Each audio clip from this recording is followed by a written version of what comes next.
Before the world gave her a name, before history called her a monster, she was just a child, born into power and surrounded by silence. A silence filled with whispers of violence. In the halls where she grew up, pain was not hidden, it was displayed. Punishment was not justice, it was entertainment. And when a child sees cruelty often enough, something changes. Not suddenly, not violently, but quietly, slowly. The line between right and wrong begins to blur. Empathy fades. Curiosity grows. What does pain feel like for someone else? What happens when control becomes pleasure? Because for some, power is not enough.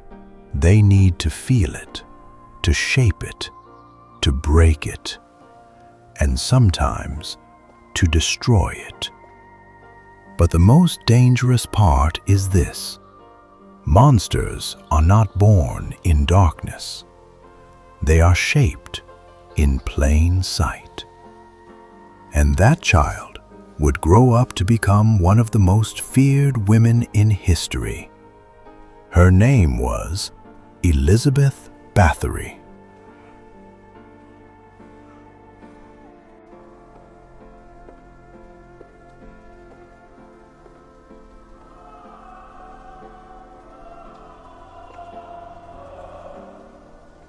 Elizabeth Báthory was born in 1560 in the Kingdom of Hungary, in a region that today lies between Hungary and Slovakia.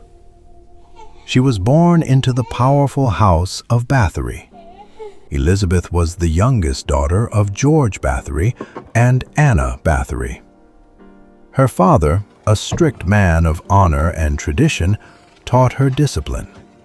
Her mother taught her elegance and intelligence.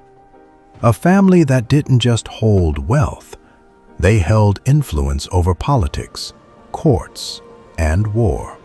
Her relatives included princes of Transylvania, judges of the highest courts, and men who commanded armies. This was not just nobility, this was dominance. She likely spent much of her childhood in castles such as Eched Castle and later Chaktice Castle. Cold stone walls, long corridors, and a world where power was absolute. But inside those walls, something else was growing.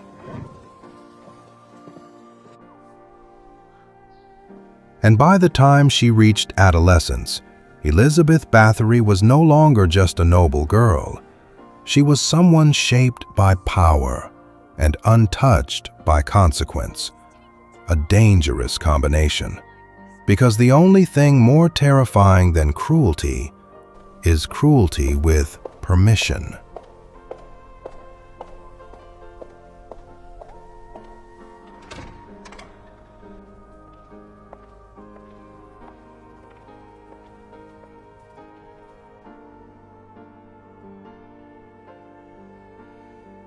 At just 15 years old, Elizabeth was married to Ferenc Nadasdy, a man feared across Europe. They didn't call him a hero, they called him the Black Knight of Hungary.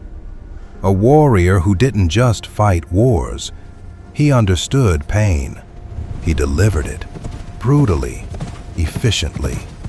And some say he didn't leave that violence on the battlefield. It followed him home.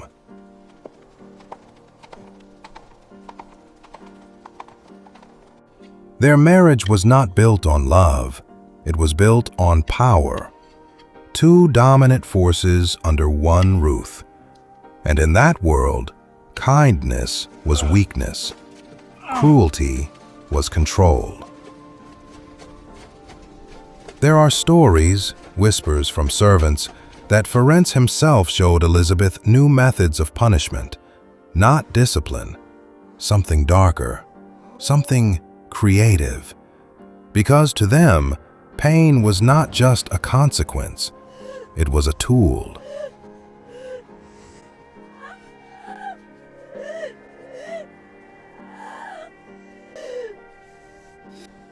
And when he left for war, which he often did, he left behind more than a castle. He left behind authority, absolute authority, over hundreds of servants, young girls with no protection, no voice, no escape. And that's when everything changed, because now there was no one watching, no one questioning, no one stopping her. Power without limits, curiosity without empathy, and silence everywhere. This is where control became something else, something addictive, something dangerous. And then there's the story, the one that turned her from a killer into a legend.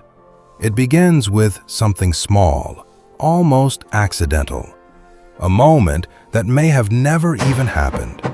It is said that one day, in a sudden burst of anger, Elizabeth struck a young servant girl, hard enough to draw blood, and as the blood touched her skin, something strange happened, or at least she believed it did. She looked at her hand and thought her skin looked smoother, younger, brighter. A thought irrational, impossible, but powerful. What if youth could be taken?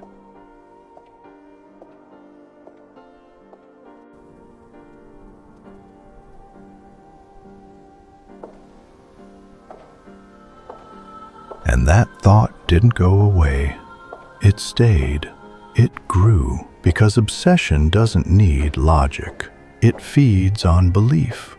At first, it may have been small, drops of blood, secret experiments, moments no one was meant to see.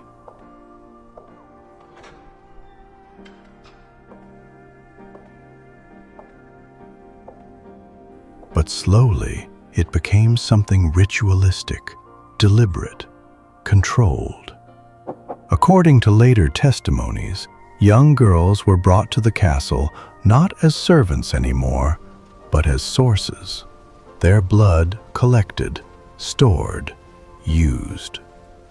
And then came the most disturbing image of all, Elizabeth standing in a bath filled not with water, but with blood.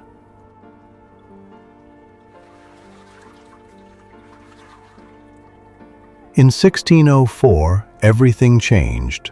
Her husband died, and with him, her shield. Without protection, rumors became accusations, and accusations became investigation.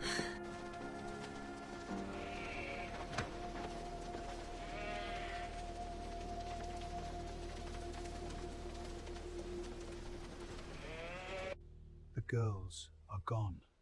All three? How? They vanished. In 1610, the quiet whispers became unbearable. The disappearances could no longer be hidden. Villagers brought complaints to the royal court. For her and never returned. We demand answers. Where are our girls? I will look into this matter. We need action now. Gheorghe Thurzo was sent to investigate. He didn't just walk into a castle. He stepped into a nightmare. The gates opened. Cold stone corridors stretched before him, empty halls echoing faint screams. The smell, something metallic, something sharp, it hit before his eyes even adjusted.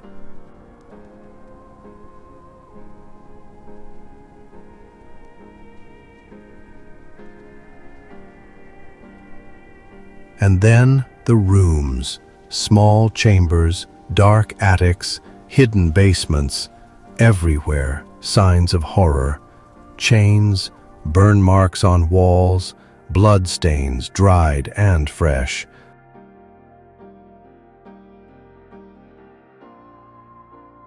And finally, the girls, some barely alive, some lifeless, eyes wide open, staring at nothing. Servants had told stories, but nothing could prepare him for this. The scale of the cruelty, unimaginable, and the truth hit harder than legend. This was no exaggeration. This was real.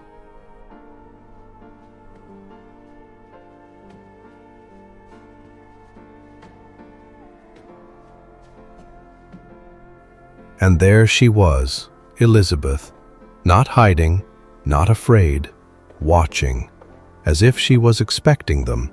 She didn't scream, she didn't beg.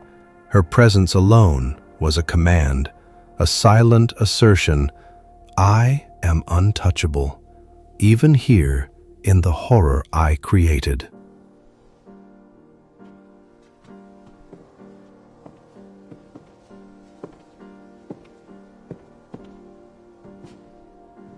The final verdict? No death sentence for her. Instead, confinement. A room sealed with bricks.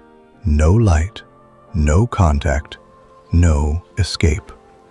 The most powerful woman in Hungary, reduced to a prisoner of stone. And slowly, history would turn her into legend.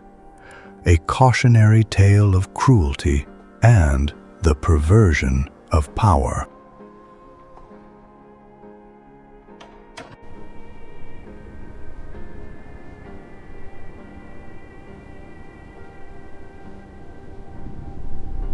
Elizabeth Báthory died in 1614, alone and forgotten by the world outside her walls, yet her story refused to fade.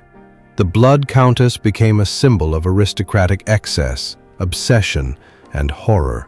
Writers, filmmakers, and storytellers across centuries would retell her tale, each time deepening the shadow of her legend.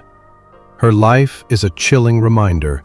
Unchecked obsession, vanity, and power can birth a monster. So what was she? A monster? A myth?